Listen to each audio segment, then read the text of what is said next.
Where'd you drop that itinerary? Not that I'm going to follow along. I'm just going to make stuff up. How about I'll just send you another copy of it. How's that? Sweet.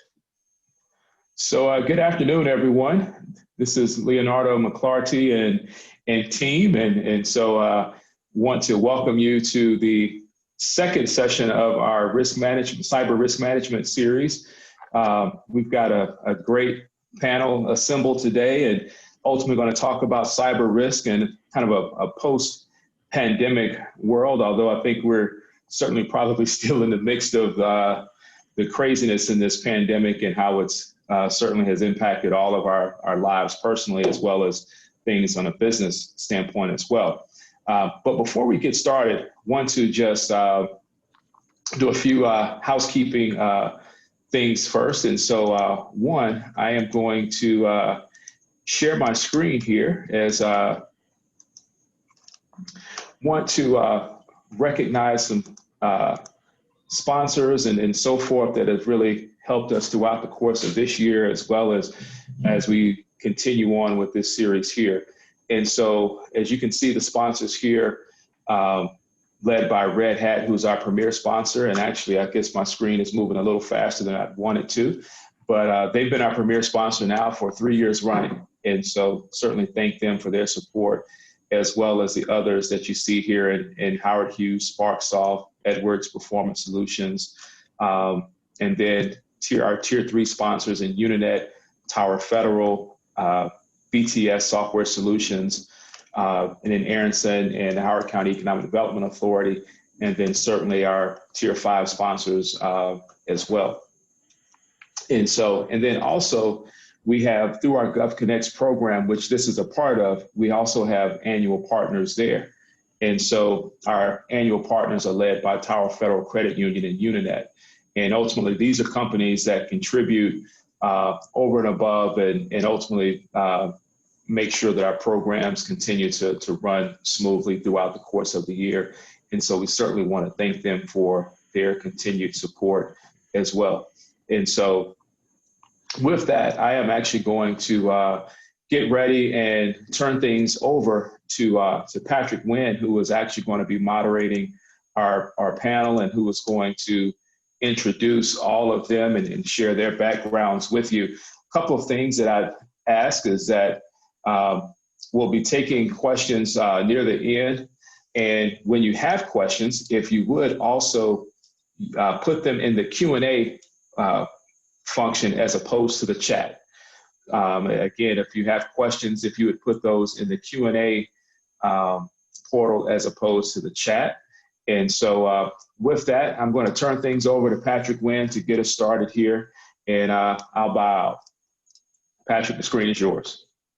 Leonardo, thanks so much. I appreciate the opportunity that you've given us to present this panel for the Chamber Cyber Conference. I appreciate you allowing us to do this, and we're thankful to the sponsors for allowing us to make this happen as well.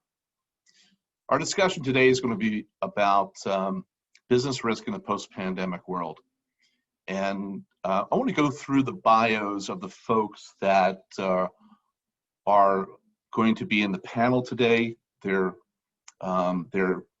industry leaders, community leaders, and the discussion today, although there will be a mix of technologists and folks who are in the entrepreneur universe, we're going to make this discussion so the average business person should be able to get a great deal of information out of this hour-and-a-half session. The first panelist I'd like to introduce is Trish Dixon. Trish has got over 26 years experience as a security consultant. She's a retired Naval Chief Warrant Officer, 21 years of leadership and management of military operations to include interactive cyber operations, signals analysis and collection, acquisition and policy review. Trish was also paramount in the launch of IronNet Cybersecurity, as a part of the mind share coming out of Cyber Command and the NSA, and providing a platform to protect businesses that are dealing in critical infrastructure. Trish, welcome. Secondly, I'd like to introduce somebody who is very familiar to me because he's my boss. It's Brian Dykstra. Brian is the CEO of Atlantic Data Forensics. Atlantic Data Forensics has been around for 13 years. Brian has 20 years experience in investigations, computer forensics, incident response, network and wireless security testing, and information security. Before founding Atlantic Data Forensics, Brian was the CIO and Director of Professional Education and a founding member of Mandiant, where he was responsible for the development and management of numerous advanced computer security and cybercrime investigation courses. Brian's certifications include a CISSP, as well as the CISSP, ISSMP, and well, actually he's got 3 CISSPs, and we'll get all initialed out on this, so I'm going to stop there. Yeah, so to let you know, Brian is considered a strong community advocate in regards to technology and having local organizations collaborate together, and that has actually created opportunities nationally for Howard County and Central Maryland-based companies to do collaboratively great things. Welcome, Brian. Our third participant is Chuck Bubeck. Chuck has been around since Columbia's been around. He's currently the executive director of the newly launched Maryland Innovation Center in Columbia. Previous to this role, Chuck has been active as a local serial entrepreneur and business leader, founding, growing, and selling several successful technology firms over the last 30 years, as well as spending over a decade at Apple Computers in the early 80s and starting one of the earliest computer stores in the area. Chuck's spin-offs have included a stock trading system acquired by Reuters, a document management firm for legal firms, and he most recently sold his Columbia-based cloud services firm to one of the largest managed services providers in the country. Chuck is a past 2-time chair of the Howard Tech Council and currently serves on the board of the Downtown Columbia Partnership and the statewide Maryland Business Innovation Association. Chuck, welcome. Thank you, I would Patrick. like to, oh, my pleasure. All these formalities. It is indeed. Let's set the stage. We'll start with Chuck. So on or about March 12th this year, the country started slamming on its brakes due to COVID-19. The business world immediately changed as if it had been sucker punched. From your oculus, from your viewpoint, Chuck, can you explain where you were, what your thoughts were when all this started? Certainly, Patrick. And the on or about sounded a little bit like I'm being interrogated, but I didn't mean that. But yeah, on or about. I think this was an event that was not like the other event that this was compared to initially, which was 9/11. And I think when 9/11 happened, everybody was shocked because it was a one big blast. So within hours after that, everybody knew things were changing. And then as the day went on, everybody could see the instant change from the stock market to the airplane industry and all. But that took, you know, that probably all happened within literally a day. And then that continued on for a long time, obviously. I think this event didn't start like that, obviously, right? It started as just a small news story, then kind of crept along. And then I think actually, I think when the NBA canceled a game was actually when it really became, I think that was actually on the 12th, when it became that this is something and that got attention. So I think the difference with this one, it took a while for it to sink in. And I think just as it took a while to sink in, it'll take a while to sink sort of out of it. And I think that's the difference on this sort of, we'll call it a crisis moment, you know, in sort of our history. And I think that this one has legs.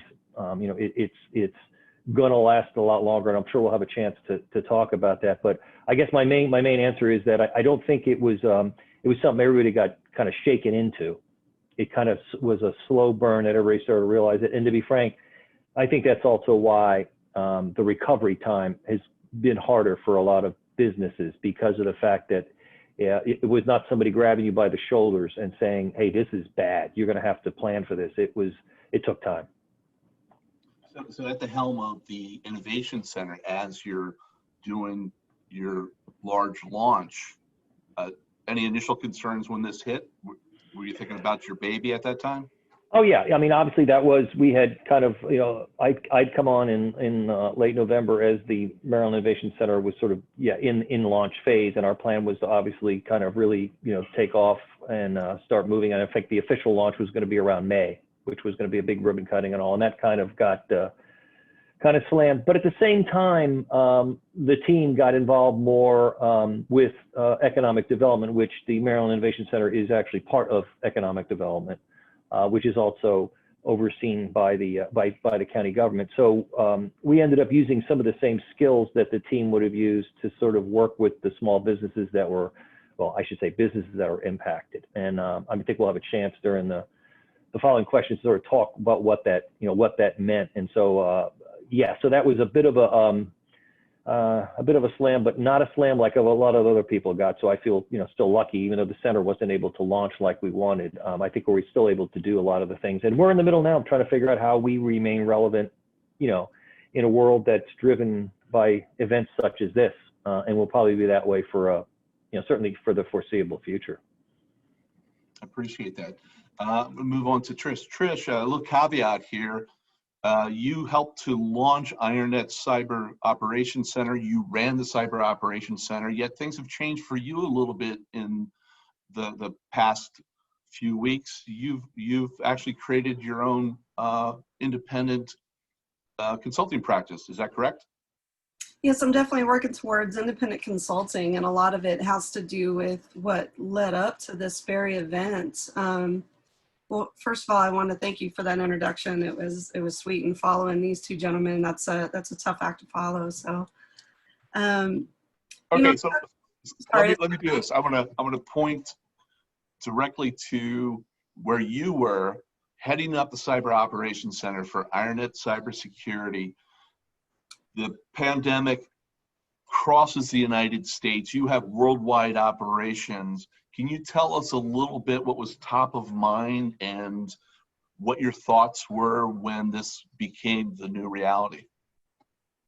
Yeah, I think as Chuck mentioned, it being a slow burn, the events really started picking up around February, and we knew going into March that nobody can ever prepare you really for a pandemic, and the best case scenario you can do is to prepare your business and your companies and yourselves for what is your continuity of operations and what does that planning look like.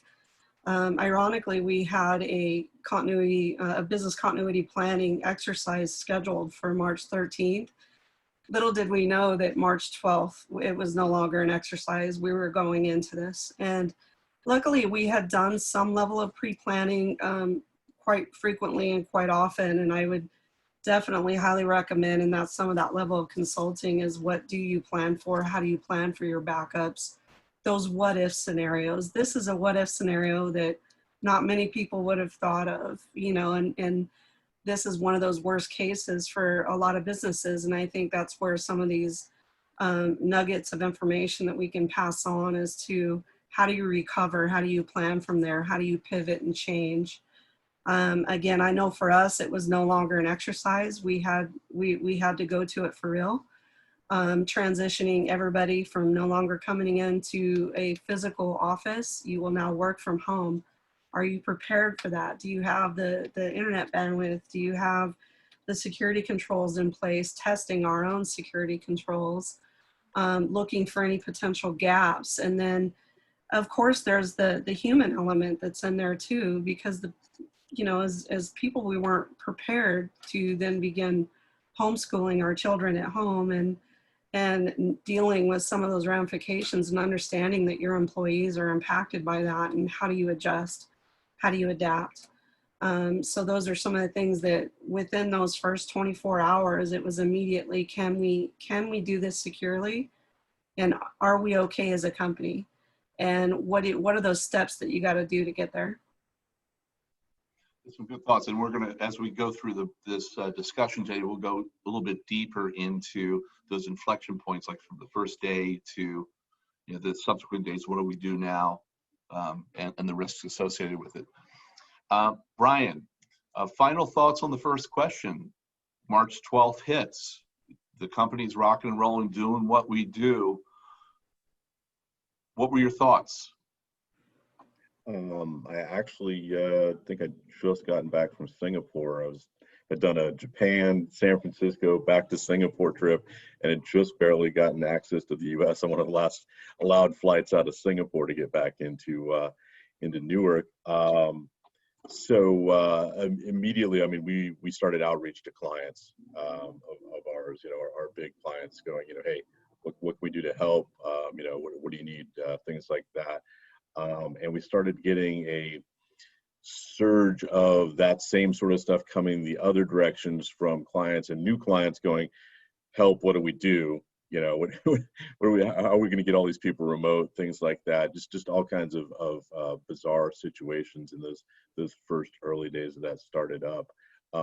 IronNet, strangely enough, was the only company we'd ever actually done a preparation training exercise for, of all the clients over the years that we've done this with, that actually had tested a pandemic plan, which at the time we all thought was sort of silly. But as it turns out, 2 years later, they were able to just pull that plan out and go, here's what we're going to do, and move forward. But yeah, it was there was a lot of unique situations that were coming up. Everything from clients that didn't have remote access solutions to clients that did have remote access solutions but couldn't put a laptop in everybody's hand. I'd never even considered that as a situation. To okay, we put a laptop in everybody's hand, we got them out there remote, and now we don't know how to get them access to all the data that we normally give them access to, and so on. So lots of really interesting things happened in that first couple of weeks. So as just a point of clarification for the folks that are engaged in this panel discussion, Trish and Brian both are involved in cybersecurity. Trish is one who monitors and tries to keep the bad guys out. So that they're the continually 24/7 monitoring, making sure that their clients, their businesses are protected. What Brian's organization does is there's actually been a breach, and you need to have a team come in and normalize the situation and get into some protocols that are required. It's all back to normal. Get you back to normal as quickly as possible. Okay, so keeping that in mind, Trish, I'm going to come back to you. Over the next few weeks of the pandemic, so now we're in week 2, maybe through to the beginning of April, folks were trying to figure out the new realities, including a whole realignment of their business practices, including especially business risk.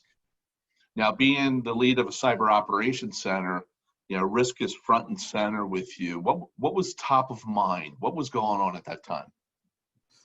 I think Brian touched on it. It was making sure that you're communicating with your customers, making sure that you know where to go to get assistance on some things.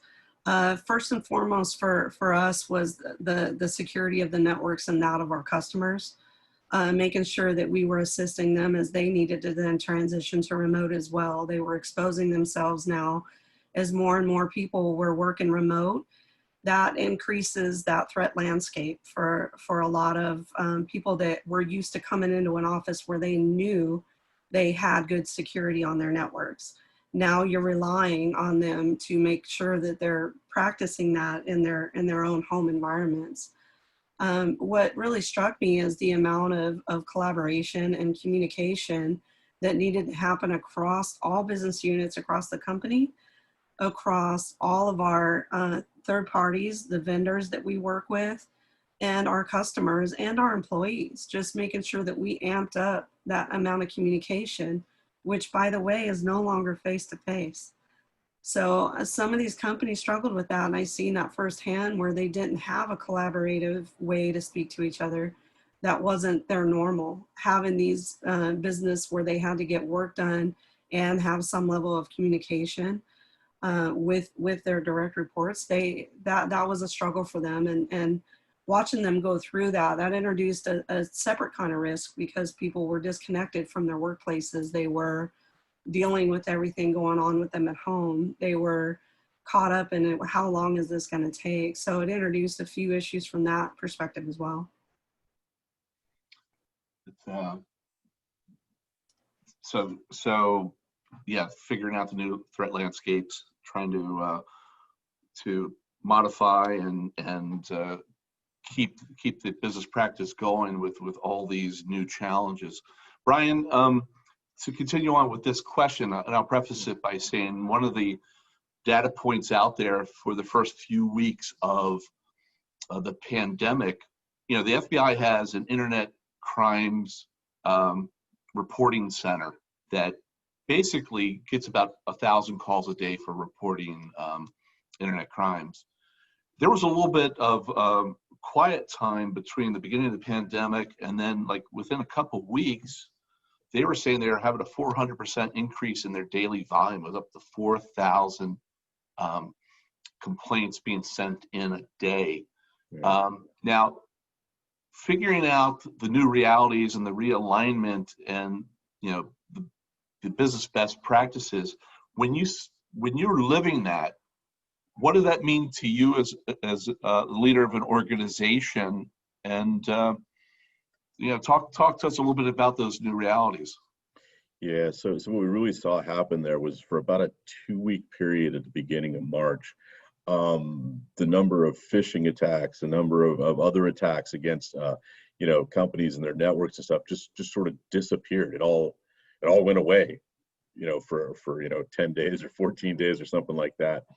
And we thought, well, maybe hackers, are COVID quarantine too. Maybe they're just not doing their job. But it turned out was that they were retooling. They were figuring out, okay, based on this new remote access, to everybody's companies, things like this, what do we need to do to change up what we do? So immediately after that, we saw a huge spike in COVID-related phishing, because people were scared, right? So, if they got an email that said, hey, here's new COVID, alerts for your area, they clicked on it, and ended up trojaning their company and things like this. Also, we saw the emphasis shift heavily to attacking remote access mechanisms. So, very early on, we saw Citrix, get attacked, and then we saw, Pulse VPN solutions and F5 load balancers, and and kind of on with what are our different ways of accessing the company. They started looking to exploit through those methods, and unfortunately, also some companies started to allow their employees to access their networks in really insecure ways. Direct Microsoft remote desktop to computers and things like this. Go to my PCs and other things that are a whole lot less secure that allowed people in. That at the beginning sounded like a good idea because we just need to get people access their networks, but the hackers quickly took advantage of that, and they went at it in the worst way possible. Was in a lot of cases they broke in, took data, and then released ransomware all over these networks. So companies are already having a hard time, and then ransomware all over the top of it just made it that much harder. Yeah, new realities, right? So Chuck, the innovative community in Howard County in Central Maryland, the epicenter is now the Maryland Innovation Center. The Gateway and Meriwether districts, up through Maple Lawn and such. There was a lot going on. Can you talk a little bit about the realignment of business practices, what you're seeing from an SMB perspective, and maybe take a look at small, medium-sized businesses versus startups? What Sure. was going on those following weeks?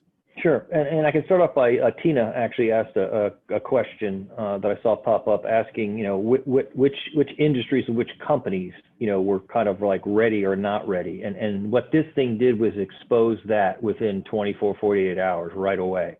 So places that weren't ready for remote work, places that weren't ready for e-commerce, places that didn't have infrastructure in place to handle immediately felt that. And of course, what happened shortly after that, it was impossible to get that fixed, right? You couldn't go out, just like you can't go get backyard patio furniture right now because there's a 6-month delay because everybody's living in their backyard right now. Well, that same thing I think happened, as far as that went. And so, and we've had this discussion before where you had an example as restaurants. Obviously, restaurants were immediately impacted because they were obviously shut down. And the restaurants that already had in place, right, and the ability to take an online order, to take a credit card, and had delivery set up, were pretty much able to operate. And in fact, interestingly enough, one of the large restaurants in the mall area, even months or two after this, were doing about 75% of their business because they had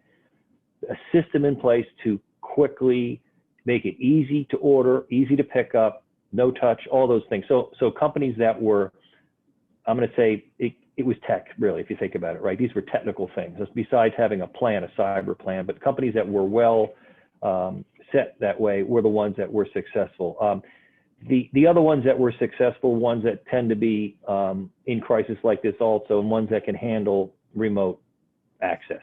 In the case of things like desktop as a service, those companies, and I know personally of them, of large law firms, of accounting firms who never had a blip because their folks could work from home and they were already set up in a DAS system. We can talk, and Brian, well, I'm sure we'll talk about the vulnerabilities of that system also, but ones that were buttoned down, those people could work from home and the company really saw no downturn there. So I think part of the answer is companies that had made a tech investment before saw it pay off right now. And that was the same investment they would have made after a flood. If you look back to locally, the kind of things that caused this type of thing were certainly like, if you're looking at a very local issue, the Ellicott City floods, companies that had their stuff backed up, had a better shot of survival. There were many companies who found their servers in several feet of water. And in fact, I think, as a matter of fact, our friends at ADF actually helped a lot of those companies try to recover some of that. So actually they like this stuff, but that's a different topic. I'm joking, of course. But Patrick, the answer is yes, there is now, and we'll talk, I think, later. I don't want to go too deep into it, but I think what's happened is this thing is dragged on for so long for a lot of companies that were already past quickly bringing themselves up, that what we have seen a little bit is we have a lot of businesses who are sort of still in paralysis mode. In other words, they're not sure how to operate in this new landscape because they've either lost a customer base or they've lost some part of their business, the ability to do that. And by the way, I'm not just talking about businesses that were unstable before. I'm talking about, a lot of businesses, and it doesn't matter. We can be talking about successful cyber businesses, or we can talk about a mom and pop shop. We've seen challenges with all those in the area.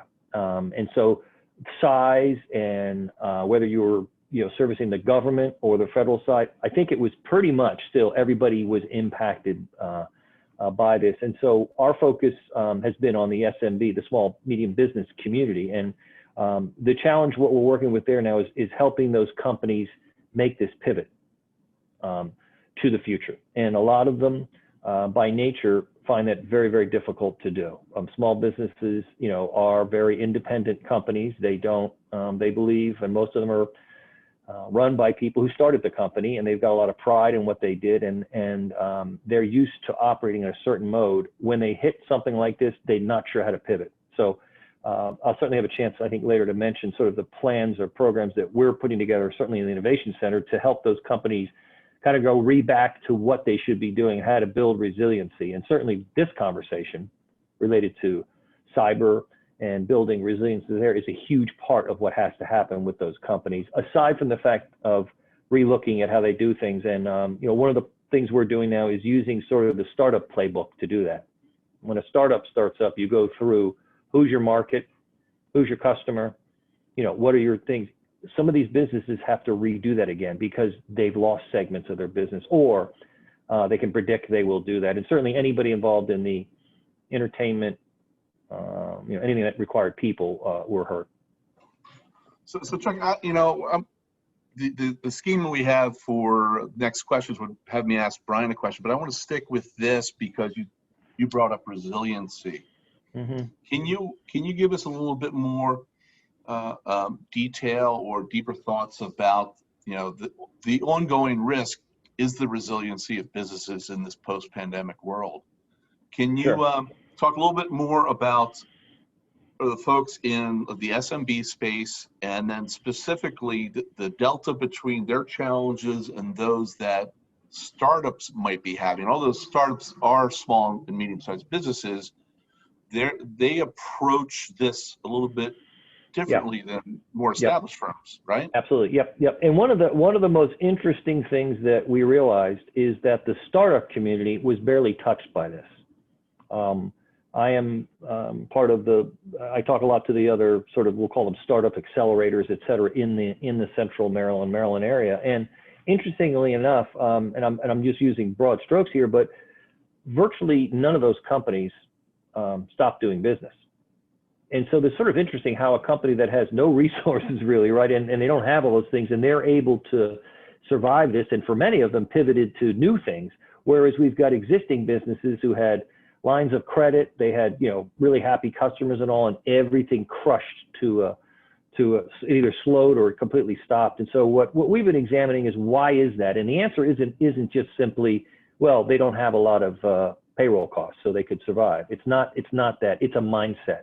And that is the startup mindset. And, certainly I know most people on this panel I'm looking at are familiar with that. Is, in a startup, every day is a new day of survival, right? And for some companies, startup is a long period. So startup's mentality is, I can do projections out there because the bank people want it. But the truth is, every day you're fighting a new battle and you're finding a new way to do things. And that is a habit they got in. So when this happened, it was like Tuesday. it was like, okay, I got hit with something where, a certain customer base is probably gone, and now I have trouble doing this, but I can pivot through this. And in fact, a lot of the startups are the ones that were able to jump on, building PPE products and doing some of those other things. And there's some great success stories of companies that were able to do that.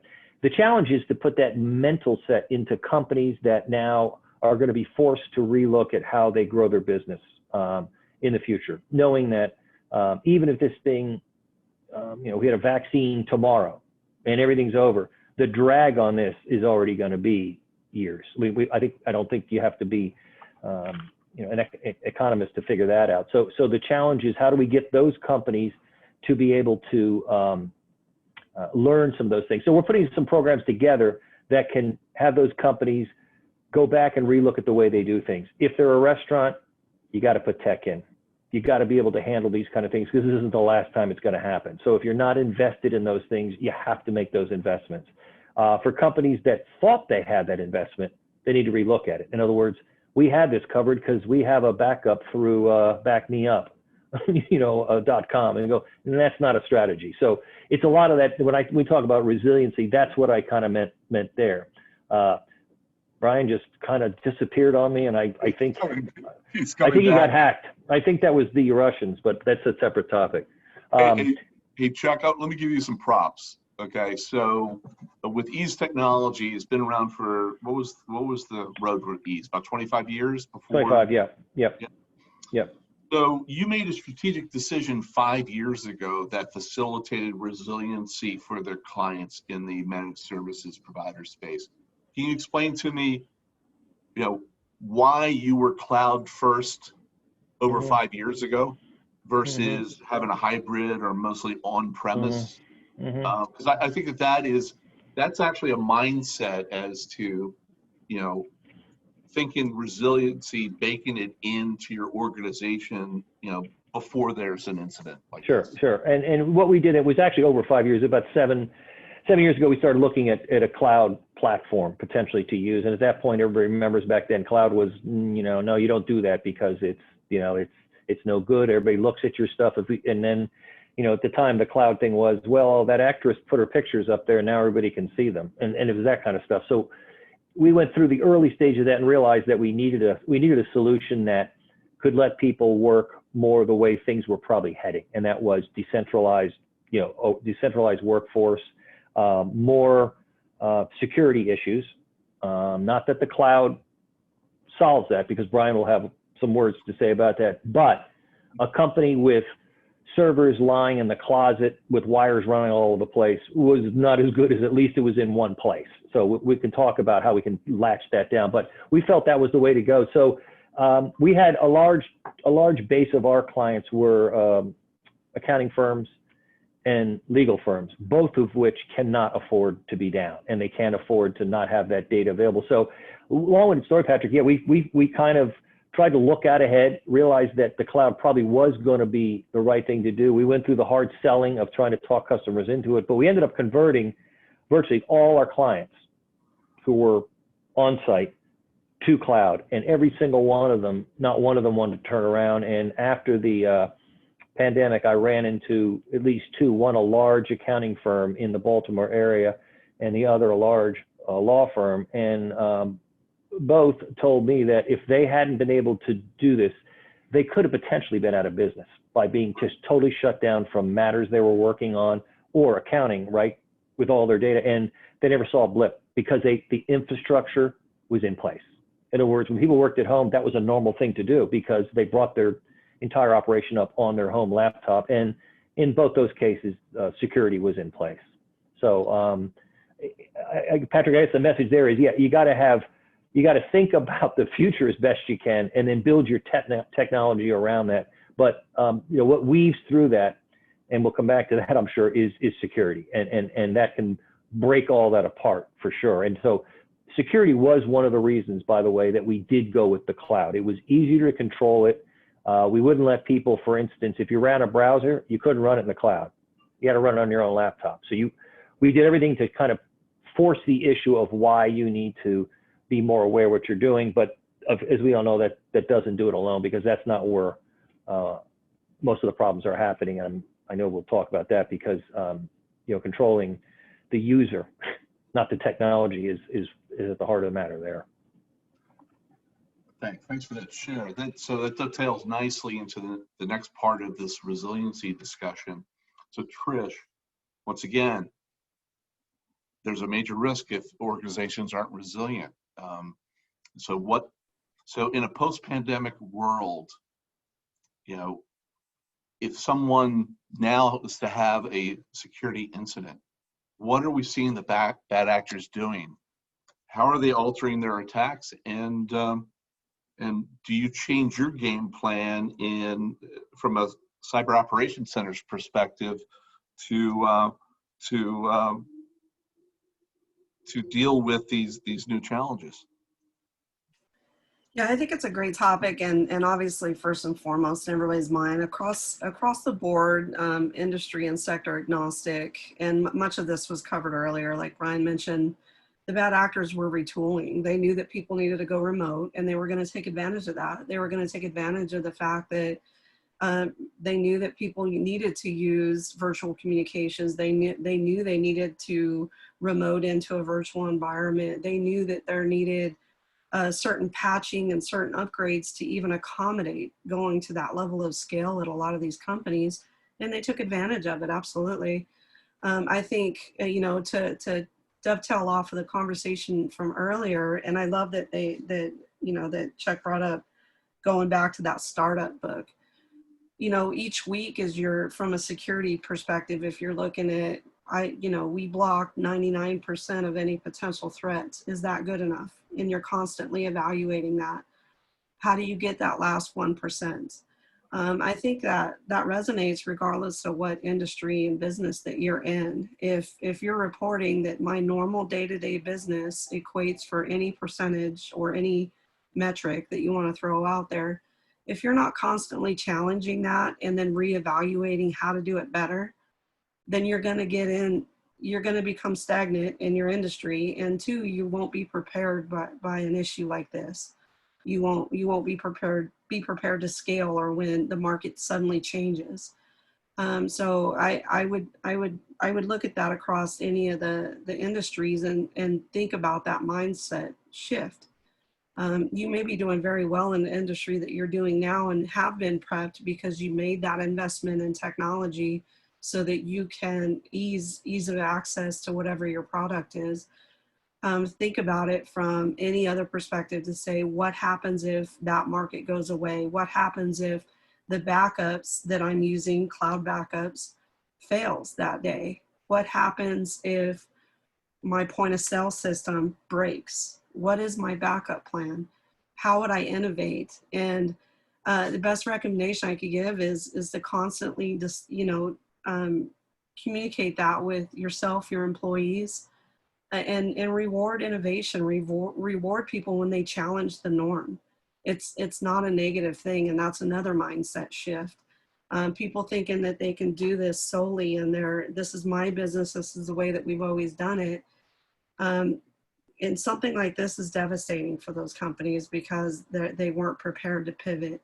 And I feel strongly that if they innovated in any way and rewarded those that would allow them to open up another sales vector, another type of marketing, another investment piece, just by simply changing the way that they do business, it would benefit in the long run. And we're not a stranger to changing the mindset of people in the security world. We're constantly telling people that working collaboratively and reaching out and sharing your stories, good and bad, sharing those indicators, sharing the way that these actors have pivoted and changed will help all of us in the long run. It's no longer isolated that's proprietary to me in some way. It's not, because they're probably going to have a really bad story that they had to reach out and call Brian's company for a breach that you could avoid because you made that investment in that change. You made that investment in that technology. I learned from you because you told that story. I think that's where we need to really reward those people that are thinking along those lines, constantly challenging our normal day-to-day processes, and constantly looking at how do we work more collaboratively in our similar businesses. So the sense that I have is that you basically inoculate yourself from a lot of the risks associated with not being resilient, because by there's reevaluating on a day-to-day basis, amorphous type activity is actually facilitating resiliency. You're sort of speaking to that, right? Absolutely. I mean, a good example would be we occasionally went through at my last company and we would say, what is the number one piece of software that you use throughout the day, regardless of what business unit you're in? And if they say, well, my messaging or my sales software, that's what I need on a day-to-day basis. Okay, well, who backs that up? I don't know. Well, let's find out. And we find out and come to find out that that is an agreement with that service provider. Well, let's go ask them. So you ask that service provider and they're like, well, we back it up once every 2 months. Is that good enough for you? Challenge that. And then start asking those questions. And because of that, a few of the service providers I know we dealt with changed their processes because they realized that they weren't serving their customers accurately. They needed to do more frequent backups. And because of that, we're happy. They're actually supporting their customers better. And it was because we challenged it and we asked the questions and shared that information. So Brian, so Trish's organization is, her experiences are continually active in changing processes and reevaluating and making sure they're plugging holes where they can. And that is probably an exemplar of what one would want to see in the community. Yet that's not what you see, because you only see folks on what they consider their worst day ever. Yeah, I only run into you when all the bad things have happened, when you've spent lots of time not doing any of those things that Trish just mentioned. Yeah, that's pretty much how that runs. I actually, to play up what Trish just said, I just before this this discussion here, I actually came from an incident response tabletop exercise with a company. And for that exercise, they the scenario was they'd lost access to Slack all of a sudden, and they'd lost access to their AWS S3, which was holding up a lot of their client activity. And how do you deal with that? And there was a good minute of silence there where they all looked at each other and went, I don't know how we're going to do this, because they relied on those tools and hadn't really ever considered what's the impact if one or more of these is just gone. And so it was problematic. But yeah, the things right now that we're finding are catching people and it's in the last 6 months. All of our intrusions have been around hackers breaking in through your VPN solution because you didn't go and patch it up and things like this. They get forgotten. Insecure methods of allowing remote access. So Microsoft RDP, go to my PC, PC Anywhere, AnyConnect, any of those little software programs that you put on your computers that aren't really very well controlled. Citrix is just a continuous and problem there, either poor controls in Citrix or Citrix exploits. Things like this are problematic.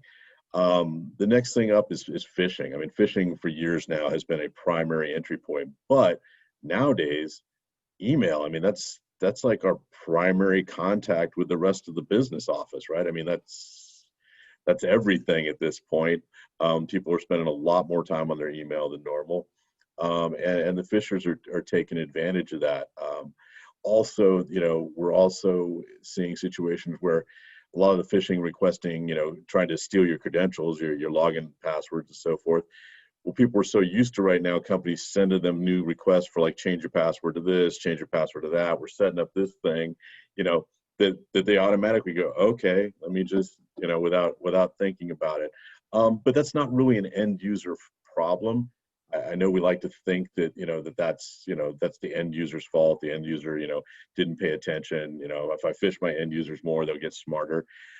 We should actually be asking ourselves is, how did that phishing email ever get to one of my users to begin with? What are all the 6 or 7 technical controls that failed, that allowed that to happen, that allowed that phishing email to end up in my end user's mailbox, making them my final point of security and things like that.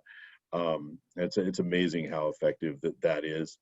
And then unfortunately, we're also seeing just a lot of business email compromise type attacks out there where, so a phisher gets access to the mailbox. They then use that to do some really significant financial damage to companies in the terms of, creating fake invoices, sending out new ACH information, some just really sophisticated, complicated schemes, where they don't just infiltrate one company. They use, access to your employee's mailbox to exploit 5 or 6 of your, either vendors that you work with or clients that you work with, and then they exploit them and so on and so on and so on until we have this huge chain of people who are all being exploited by this, one phisher.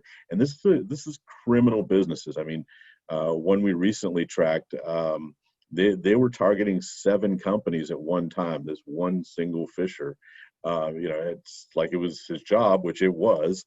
His criminal job was to exploit and steal money. And from what we could tell, he was making several $1 million a week doing that. So it's a real threat, and it all starts with your email, which, like I said, right now is all of our lifeblood back to our office and our clients and everything else. So it's if you're not currently bearing down on these things, it would behoove you to take a moment and go, what more could we do here? What are some of my options?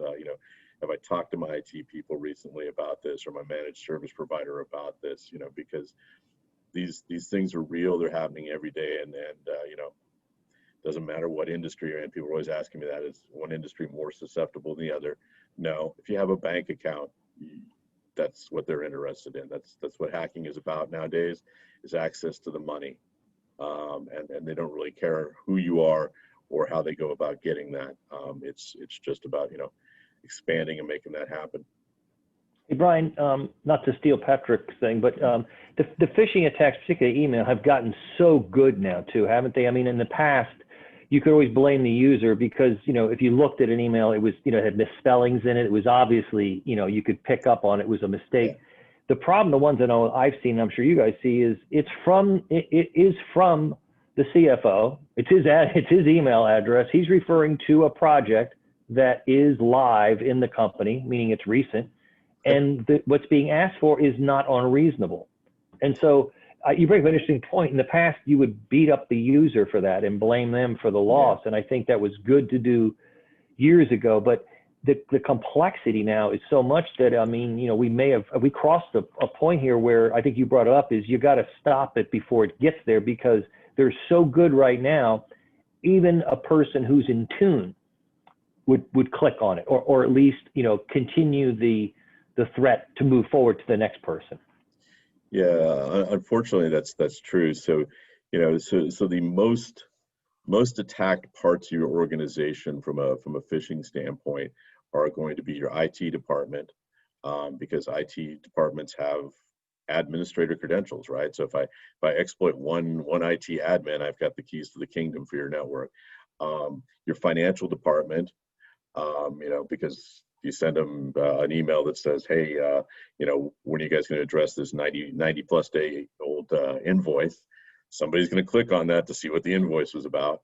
And your C-level employees, who unfortunately oftentimes are not following the procedures that are laid out for the rest of the company as security goes, so they become easy targets for that sort of phishing too.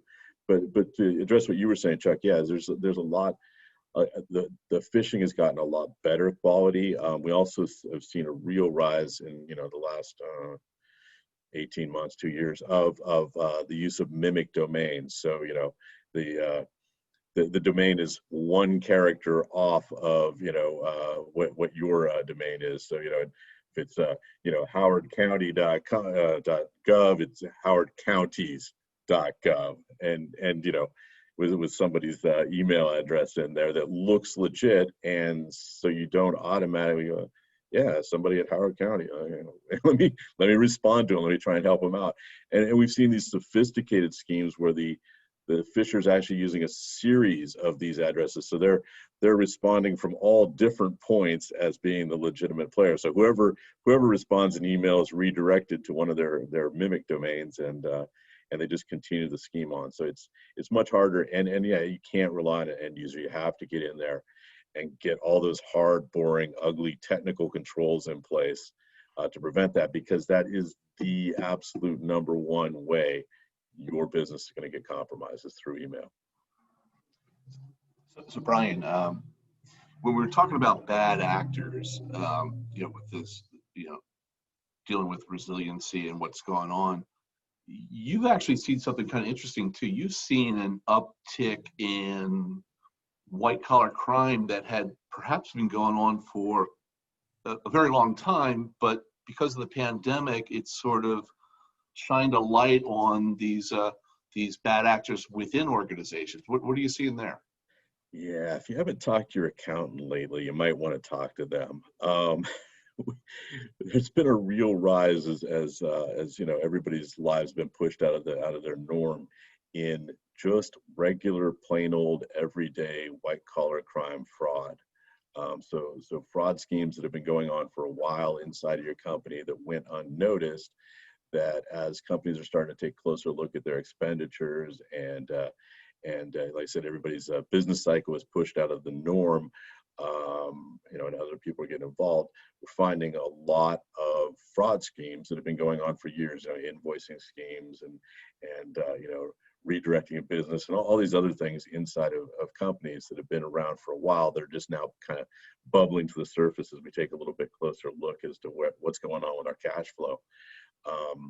So yeah, if you haven't done that, you probably, and you got more than a few employees, I would definitely, talk to your accounting firm, your CPA firm, and just to see if there's anything, going on there, or anything that looks a little bit unusual, and go with your gut on that. I'm constantly surprised by how many times people, well, I think there might be something fishy. that's your brain putting little pieces of information together and telling you should take a look. Go with that, because oftentimes that's the right answer. Yeah, that's sage advice. So for the participants that are engaged in this seminar, I want to give the 15-minute warning. We've got one more series of questions before Q&A. So if you have questions you want to ask, make sure you put them on the Q&A board, and we'll get to them in about 15 minutes. We will give them about 15 minutes worth of discussion as well. So that was the little infomercial. So next question, next discussion point, and we'll start with Chuck. Once again, and this is a continuation of the discussion having to do with the new realities. Companies are being forced to pivot and adapt to the new projections, not necessarily the new today, but the new projections of the post-pandemic world. How do you see this happening, and what sort of risk? You did talk a little bit about the risks before, but that's the risk kind of like now. What's that going to look like, 11 months from now, perhaps, when there's a vaccine and we're moving forward? What do you see, Chuck? I think the first thing is a mindset in how companies sort of operate. And an example I'll give you is, if you look at the, we'll say like the federal contracting space, where you're an integrator, that community kind of operates and works together, right? Because there'll be a bid on the street, they'll partner up. In other words, those companies will partner up because together they go after a large opportunity.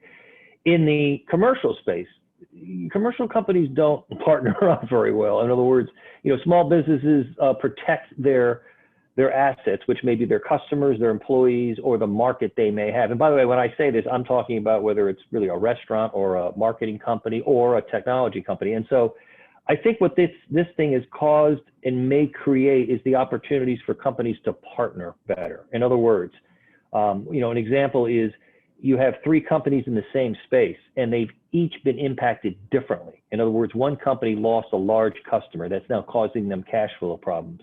The other company in the same space lost their salespeople, lost their best sales guy.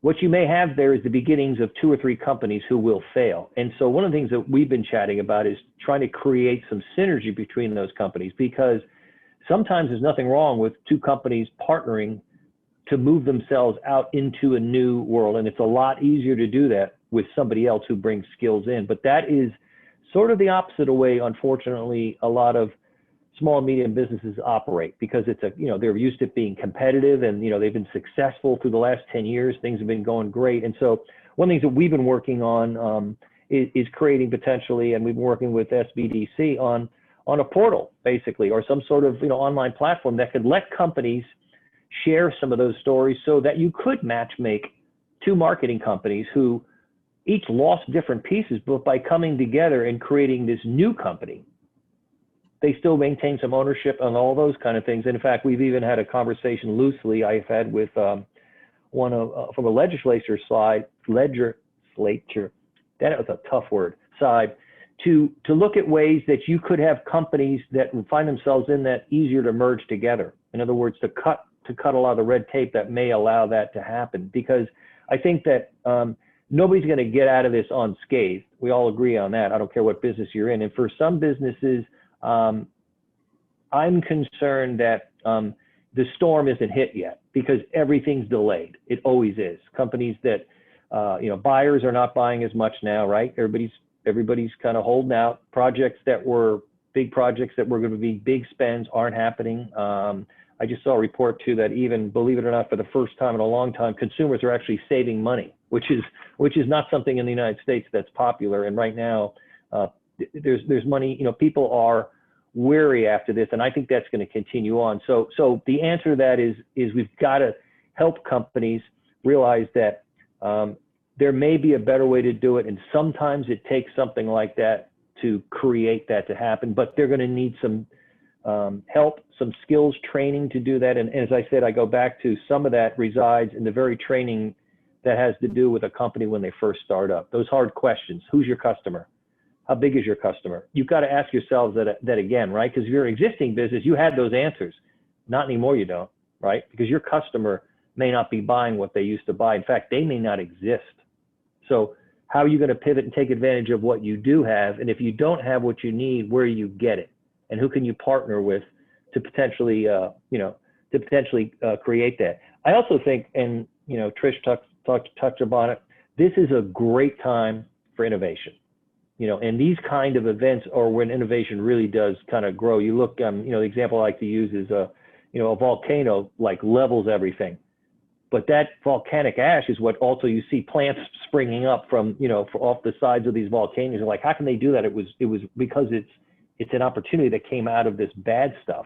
And I think that we're seeing, and we're hoping, for instance, just in the Innovation Center with the companies we have here, there's some very cool stuff being worked on that, certainly in our area here is going to, build this area up to be more of a spotlight on innovation that's not just centered around cyber, which is already sort of owned here, but there's so much other things going on in the health tech sector. There's a lot of really good opportunities that are happening here, but for companies in general to make it through this, they probably have to stop and be honest with themselves and potentially, steer their business the other way. I don't see how a company can just continue what they were doing last year exactly as they were. It's impossible. It's just, you can't do it.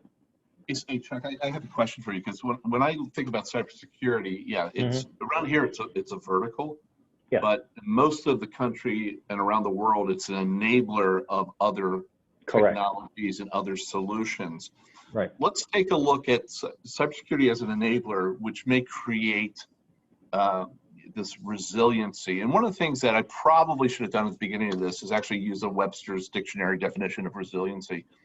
Can you speak to resiliency from a CEO perspective and also the mentor perspective to the innovative community? What does resiliency mean to you from those viewpoints?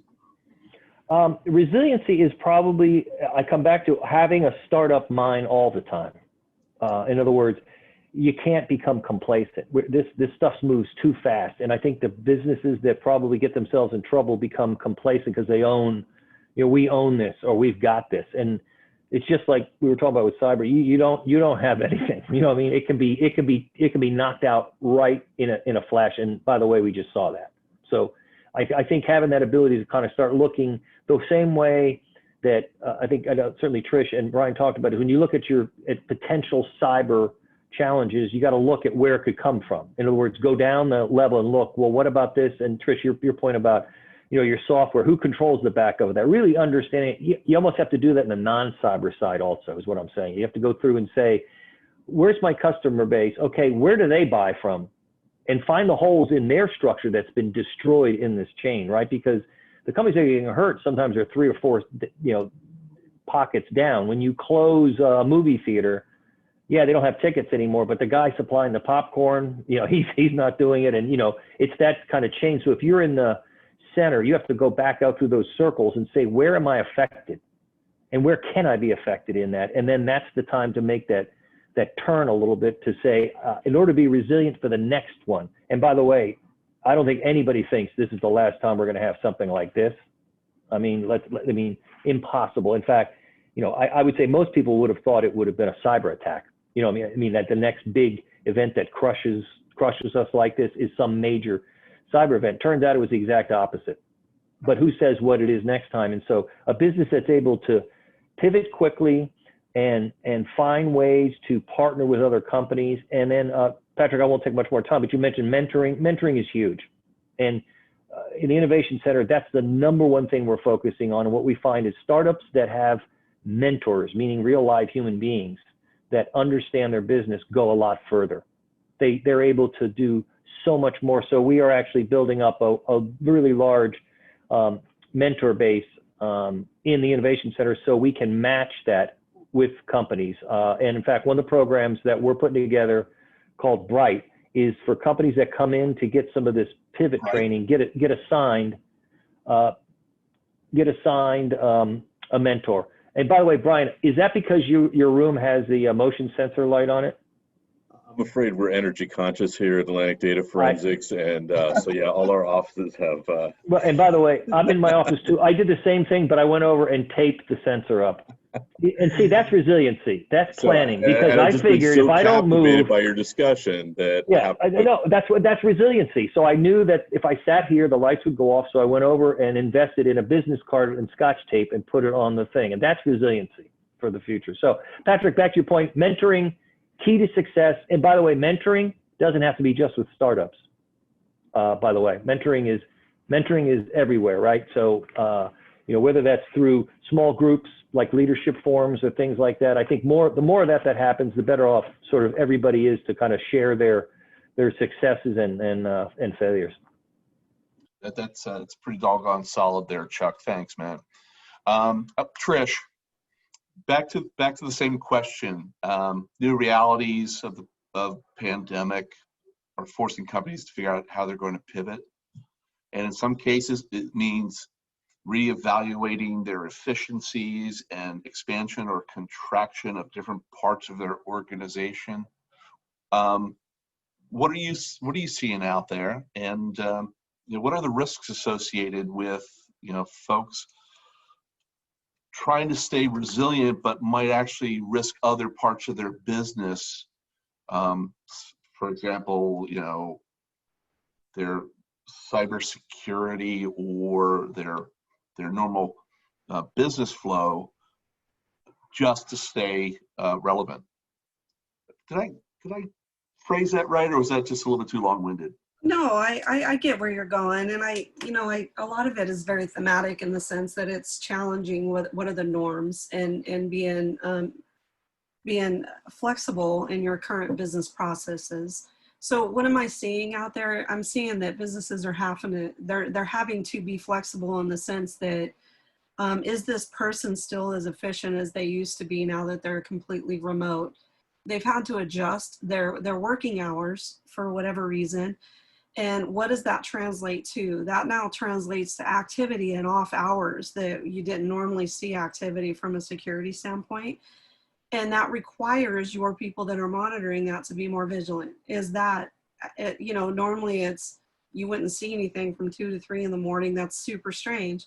Well, then it could go the other direction. Well, we've all adjusted and people are working off and on 24/7 now. So that's normal, but they fail to actually challenge to say, is that normal communications?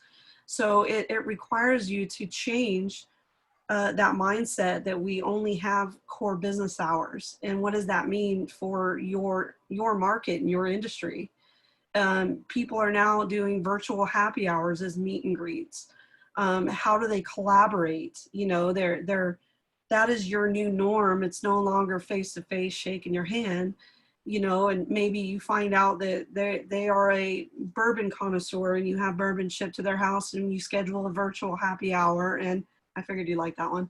And then that's how you're introducing, and it changes the way that you do business. If you've always been an in-your-face type of individual where you're gonna just overpower the agreement into submission, that's not as scary anymore virtually, right? So you have to change the way that you even talk to people. I know for me personally, that was a hard lesson for me learned is I'm one of those people that I like to read the room. I pay attention if your body language. Are you feeling okay today? How's your mom? How's your family? You know, that type of interaction. And when we transitioned so quickly to 100% remote, I felt a little lost in even my management style and the way that I led people. It created this gap where I don't have that interaction with you, and we have meetings 8, 9, 10 hours a day. The last thing you want to do is get on the phone and call me, right? Just so that I can ask about your mom. So it just changes the way that people are doing business, and the risks behind that is that interaction of that family community. You have to think innovatively, and how are you now going to collaborate with your peers? And how are you now going to collaborate with your employees? How are you now going to sell your product when I take away that face-to-face? changing the way that you pitch, changing the way that you interact with somebody. I think it goes back to that, the mentorship piece, the old dog, new tricks.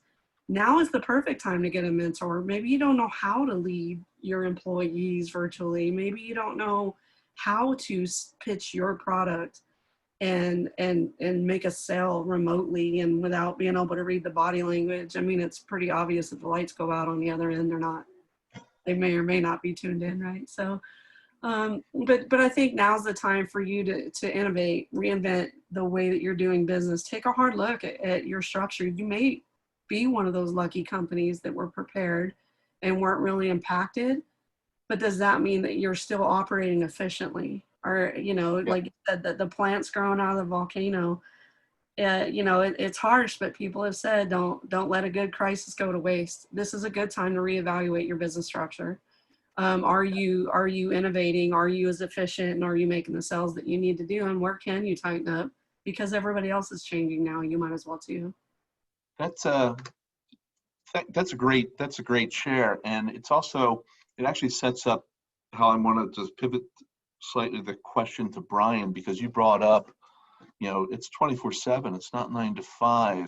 You know, there's things going on at 2, 3 o'clock in the morning. Brian, without, and I know you've got to be very careful about this, but can you talk a little bit about maybe probably the not most prepared organization for resiliency made a purchase of a local solution from our community and actually fought off Russians for hours? Patrick, I know where you're going, and no, I don't want to do that. But the point is, sometimes it's the toolkit that will actually create resiliency that will I'll touch on that in your closing remarks, but yeah. Okay. So since we only deal with Atlantic Data Friends as people's worst days, right? You just got sued, the government's investigating you. You just figured out you got a data breach going on, things like this, or some employee's gone rogue on you. I tend to get to see the things that cause businesses harm. One of the things that we're seeing right now through this pandemic, and it actually about 4 weeks ago, Forbes magazine wrote about it. Businesses at a time when they've pushed everybody out remote and technologies are only linked back to the core of our office and our business in many cases, have cut IT budgets and spending, stopped IT projects, and most mysteriously to me, and I haven't figured this one out yet, is have laid off IT staff when they're the people that are enabling this thing. And Forbes pointed that out too in their piece on this, that this is weird. This is counter to what we would think would be a smart business solution, but in their efforts to cut costs to keep other things going, they're cutting heavily into the very people that are keeping all this connectivity up and happening. The result of that is my business is booming, because you take away a bunch of your tried and true IT staff who are already probably running pretty thin, and just there's going to be all kinds of unexpected consequences of that, and it's usually going to result badly for the business. But that's what we have seen over and over played out through the pandemic here, and as it stretches on, it's getting worse even in large companies because they're just tightening the purse strings, and they're doing these everybody's taking a 20% haircut across the board. Maybe you ought to kind of level that in certain areas, or certain, take a look at certain programs that maybe are just too critical to take that kind of a cut. So that's what's been driving a lot of unfortunately the data breach work and so forth that we've been doing during the pandemic is really just some really cut to the bone or below the bone IT departments, and so to Trish's thing, there's nobody watching it. It's just kind of running, and everybody's hoping and dreaming that nothing bad's going to happen. Hey Brian, I will semi-apologize for the setup of the question because it became provocative. Folks want to know more, and it becomes even more provocative because you're not going to say a damn word about it. I promise you, in my closing final thoughts, I will mention it. Okay. Everybody calm down in the QA. I'm going to get to you. Okay. Well, so we have a few questions here that I'm going to get to. The first one is from Lewis Roberts, and so Brian first, but I think that Trish and Chuck should be answering some of this as well because of we talked about the resiliency, why this is so important. Do you recommend companies carry cyber insurance? And can you recommend a company? How do you recommend a company? I can think what we're trying to say is, how can you recommend a company? How do you determine it's the best policy to carry? All right. So for those of you playing along the home version, I dropped my response into the Q&A response there. But yeah, cyber insurance is a great thing to carry. Remember though, it doesn't prevent anything. Just having cybersecurity insurance doesn't make you more secure all of a sudden. It's when something happens, it'll help offset some of your losses. Some of the things you need to look for in there, or what exactly does my cyber insurance policy cover? Does it cover the payment of a ransom? Ransoms right now are expensive. We had a client pay one last week that was a little over $2 million. I don't personally carry that kind of cash around in Bitcoin, so I hope my cyber policy does. The things that you want to check on there. So make sure it covers the things that you're concerned about it covering. Two, make sure it's, if you have your own preferred vendors or law firms or things that you work with, make sure that they're you have the flexibility of choosing who you want to work with during your breach, things like that, making sure that you get the right security solution out of it that you want, not what the insurance company is necessarily going to give you that may not kind of fit what your hopes and dreams are when that happens.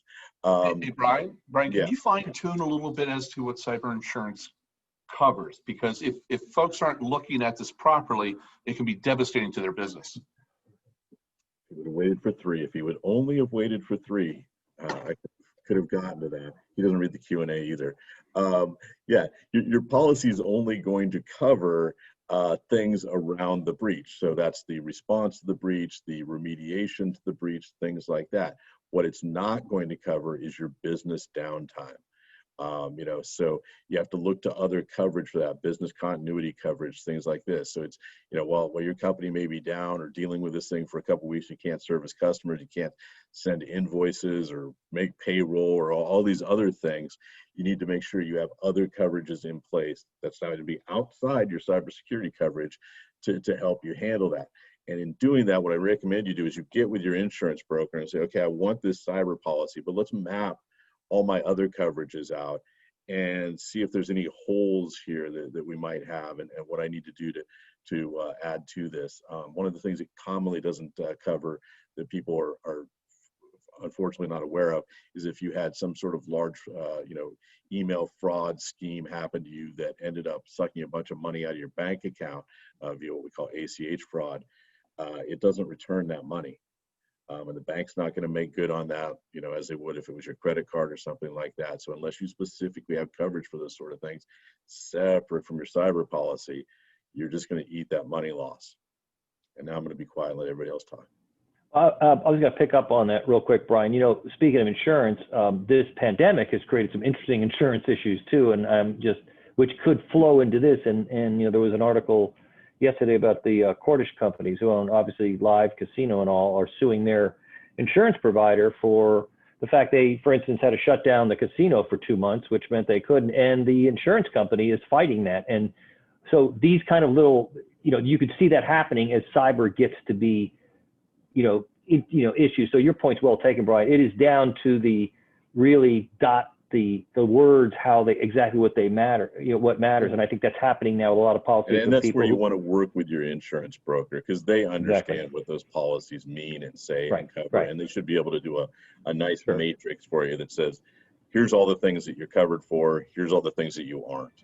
Right. And not to be, I'm not negative on the insurance. So we carry cyber insurance and I'm glad we did. But on the cyber insurance guys, part of their job is to find a way when you do put a claim is to find a way to get out of it. That's just human nature, right? They're not, I'm not knocking the insurance industry, and there may be some actually sponsors on this fine webcast that I'm screwing over here. But the truth is, it just means you have to be very careful, right, on both sides, on what you're covering and what you're not. Brian, you brought a great point up that I know a lot of people have misconceived. Is we get somebody goes into our bank account and steals $20,000. You're not getting that back. It's not covering that. It's just not. And by the way, the other thing about them is you got to watch the deductibles. I know. I'll speak personally from a case where I think we had a $25,000 or $50,000 deductible on our cyber insurance policy, and it turns out we did have one thing where it was $25,000, and guess who's paying that? Not the insurance company. So you're right. That needs its own exploration pretty deeply, and it probably is more timely now than ever. Wow. Hey, Trish. So Brian and you talked earlier about the tabletop exercises that IronNet as an organization went through, and pandemic was actually burned into it. Was insurance a part of that discussion too? It was, and I definitely have a biased response to this because I feel like cybersecurity insurance is an important aspect of any continuity planning, but it is just that. It's another control that you're mapping out when you're looking at all of your security and all of your continuity and resiliency planning for your company, regardless of what your company is. It's meant to be a control and not a fail-safe. So where you are looking at it from a business risk perspective, and you recognize the fact that you have a potential a risk in a certain area. That's where the mapping of the cybersecurity insurance comes in, to say that is a risk I'm willing to accept if it's going to cost me 25 grand to have that control in place of that cybersecurity insurance. So I think it's an important part of mapping out what your business risk is as a whole. And again, it's critical, like Brian said, for that section 3 is everyone that it maps. What does that look like for your continuity planning? What does that look like for your resilience plan for your entire company? It's not a check in the box to say, hey, we got cybersecurity insurance, we're good. It has to map to a specific risk that you have, that that worst case scenario, this happens to me, I'm okay with the fact that I may have to come off 25 grand, or I may have to go, and fight this, that, and the other. Making sure that you understand what it does and does not cover, and then mapping it into that planning is critical. And it did come up in multiple of our tabletop exercises. When is it appropriate to bring up cybersecurity insurance? And that's when we usually learned that people didn't really know what that number 3 was. It tended to be an answer from many to say, oh, well, we got insurance for that. It doesn't cover that. It doesn't cover this and this and this either. So that your business risk just went up. Yeah. So it's one of those where if you're looking at it holistically, I think it's a powerful tool as one of your controls. One of the areas that I've found that people frequently don't understand about their cyber policies is what if the bad behaviors from an internal employee? An internal employee does something that ends up causing this whole problem, and then it maps back. We finally figure out it's employee. I have been there with cyber carriers when they've said, that's not a hacker, that's not malware, that's an employment issue. We're out on this. That's a different policy from us. Yeah. That's a very good point. But we have one final question, and it's from the CEO of T-Secure. It's Tina Williams Karoma. And Chuck, I would say she set you up with a nice one. And I think it's really just for Chuck, unless everybody else wants to pitch in. Can you provide a bit more synopsis about the role that the Maryland Innovation Center plays, especially for companies with innovative ideas and looking for bringing that innovation to market? Sure. The concept of the Maryland Innovation Center was brought about because, believe it or not, Howard County has a long history of working with innovators. So there was the NEO incubator back over 20 years ago, I believe, that then turned into what was the Maryland Center for Entrepreneurship, which our fine panelist host here was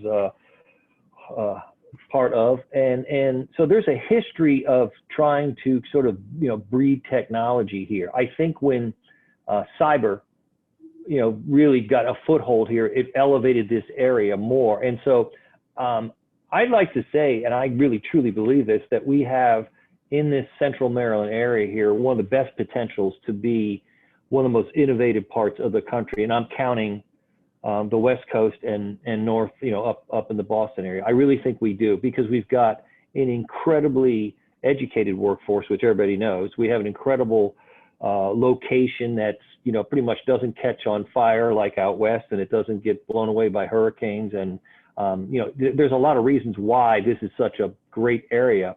And I think that what makes an area better, though, is accepting the fact that innovators need help, right? Ideas pop in people's heads all the time, because you can't take it somewhere and at least have it vetted or find somebody to work with. That's where they fall apart. And that was the concept, Tina, behind the Maryland Innovation Center. So you could have an idea and find the resources you need. So as an example, we have SCORE, SBDC, a bunch of the organizations who actually have the money, have the resources sitting in our building available for appointments. And, I have had people come up into the lobby and say, hey, I got an idea for something. And I can think of several of those who now are in our center, and they're in our START facility, and we're helping them work along and come up with ideas. I'll give you an incredible example that happened 2 hours ago. And that was one of the security guards who works in the building here. Turns out he has a patent on a music sharing thing that he's been working on in between everything else he's doing. And he brought that up. We met with him today, and he has an incredible idea that would allow, and I won't get too much into it, but the ability for people to remotely, simultaneously create music. And, I started thinking right away, hey, what's a great example for that? The Howard County school system right now, where you have what band class was, and you can't do that anymore. What if every student could bring in, you can put the music together remotely through streaming and all. So here's my example is, this guy's going to get the help he needs because it's an idea that he kind of worked. He just needs to take it to the next level. So that's the concept here, is that we can make mentors. And, the other piece we're trying to work on, which is a piece that we aren't great at in the area here, and that's capital. This does not have the access to capital that you would find up in New York, Boston, or certainly out west. And we're working on that. There's a lot of very smart people, and there's a lot of money here in the area that can be turned into that. And we're working on some things that even have to do with, I don't want to use a word, but there's some crowdsourced funding kind of concepts and some really interesting ways to try to get money here. So if you've got ideas, this is a place that we want to be a clearinghouse for that. And the concept all along was to sort of get people together and matchmake, because nobody has, the single answer here. So that's sort of like the premise of what the center is. Right now, it's unfortunately a very virtual operation, but I'm certainly looking forward to the time when things can start, getting back together again, because, what makes things work is that collaboration networking, really, right? Nobody can operate, alone and try to find this stuff. So you really have to get together. And I know I am, and I'm sure everybody on this thing is you get burned out a little bit of this forum a little bit. It is very difficult, and Trish, you brought it up too. You can't really engage people if you're a speaker that likes to watch for body language. You can't tell whether somebody's reading an email. Right now, Brian's probably reading email, not listening to me. I wouldn't know that. And so no, he's not. But my point is, you lose some of that. The other thing I was going to say. No, exactly. So, and the other piece I was going to say, I guess the good side of it is. Make this your final thought. We're up against the clock. That's my final thought. But the final one was, the only good part of this is you get to see people a little bit differently, and it humanizes them. And our one great host here, who runs the chamber, who started this off, I've been on ones with him, and I have learned a lot about his daughters, because they show up in his things, and it kind of humanizes people in a way, right? You start to see people that they have lives outside of the business you always saw them in, and maybe that's one positive that comes out of that a little bit. So that's kind of my final thought there. I appreciate that. Trish, it's to you. We could have done this session for probably 3 hours, because it's such a great topic. Can you give us your final thoughts on resiliency and and keep on moving the ball forward. Yeah, I agree. This topic alone, obviously, I'm passionate about it, and a great panelist and great webinar to be able to chat about these things. I think, Chuck, what your companies are doing is giving people the opportunity to ask the questions. And if one of the themes that we've been looking at across and discussing throughout this webinar is pivoting and changing and innovating constantly around your business. Challenge yourself with whatever metrics, whatever sales numbers, whatever your revenue that you're getting. Is that enough? Is there anything else I can do differently? And don't get overwhelmed by the how do I change. That you have resources here. There's plenty of, if nothing else, the storytelling and the sharing of the information to say, this is what you shouldn't do. These are the things that you should do. And all the way to cybersecurity. I've obviously had a mindset that my background lends well to, I just needed the information earlier so that I can not get caught by the same thing. I don't really care where it came from. So because I'm going to learn, and in turn, I'm going to share with you all of the things that I've done wrong so that you won't do them too. That matchmaking is perfect. I think that's the perfect opportunity for people to make the best out of the situation. That's awesome. Thank you. Final thoughts. Brian Dykstra. With no seconds left. Okay, I'm not going to have any thoughts. I'm going to tell you the story that Patrick themed. Patrick, quiet. All right. So we're big on working with local cyber companies because, let's face it, here in Howard County, we have a just embarrassment, or in Maryland in general, in the Virginia area, embarrassment of great cybersecurity companies. And I'm a huge proponent of working with all of them. I never want to go to the West Coast. I work here local. So, we were partnered up with a local company, Blackpoint Cybersecurity. Their website's blackpointcyber.com. We were actually a few weeks ago able to save a whole city municipality from Russian ransomware attacks, because Blackpoint's product was brought in by the MSP that was responsible for the city. It had been rolled out only 6 days prior to the incident, so they just barely got in there.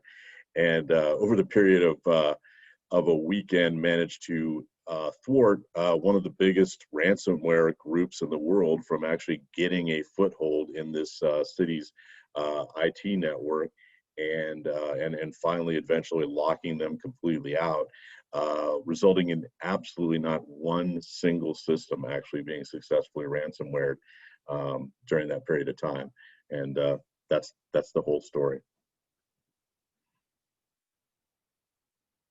Now he can't talk.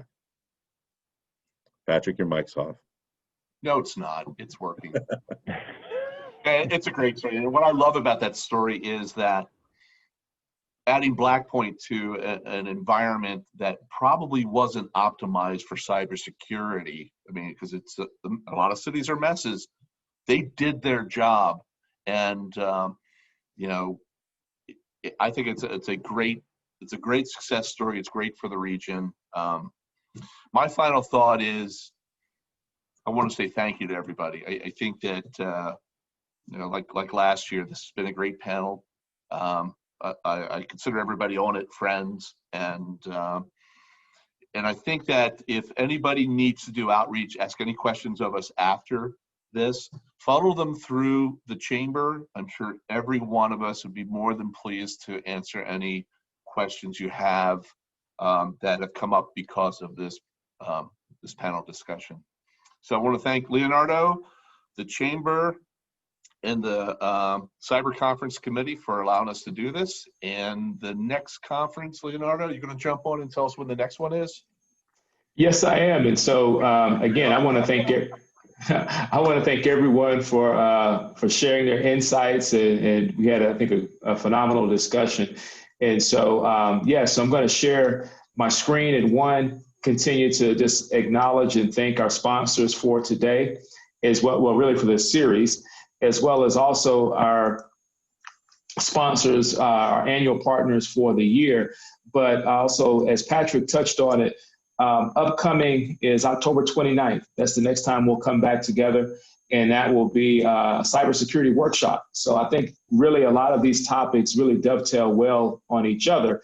And so today we kind of talked about ultimately, obviously, the business risk kind of in a post-pandemic world and some of the things you need to have in place. But next, we're going to really talk about how do you put that together. And so Tina Williams-Caroma has a fantastic panel assembled with Nguyen Green and Brian, oh gosh, I'm drawing a blank on Brian's last name, with Edwards Performance Solutions. But they have been preparing, and again, we'll have a great discussion. And then we'll wrap things up in February as we come back and talk about, again, remote work and so forth as well. And so again, great concepts coming forward. Last two things I will touch on quickly. They're not cyber related, but I think they're things that are appropriate for the time that we're in. And so the first is September 16th. We're doing a multicultural symposium where we'll be touching on a number of things related to diversity, equity, and inclusion, partnering with Loyola University, as well as the Maryland LGBTQ Chamber, also Howard County Tourism, the Maryland Hispanic Chamber, and I think there are a couple of others that are joining us as well that I'm just going off of memory, and so excuse me if I've left you out. But again, that's coming up on the 16th. Also, our executive speaker series, we're going to talk about healthcare and how it's been impacted by COVID-19. And then the last thing that we'll touch on here, and for time's sake, I'm just not doing it in the presentation mode, but our Scale Up series. We're going to talk about M&A activity and how do you create value in an uncertain economy. And so that's going to be the latter part in September, and then our Biz Breakfast will wrap up the month. So certainly invite you to visit our website, check your emails. Thank all of you for joining us today, and certainly we look forward to seeing each of you. And it's Brian Hubbard from Edwards that will be joining us and working with Tina. And so again, thank you and have a great rest of your day. Thanks, everyone. Thanks, Leonardo.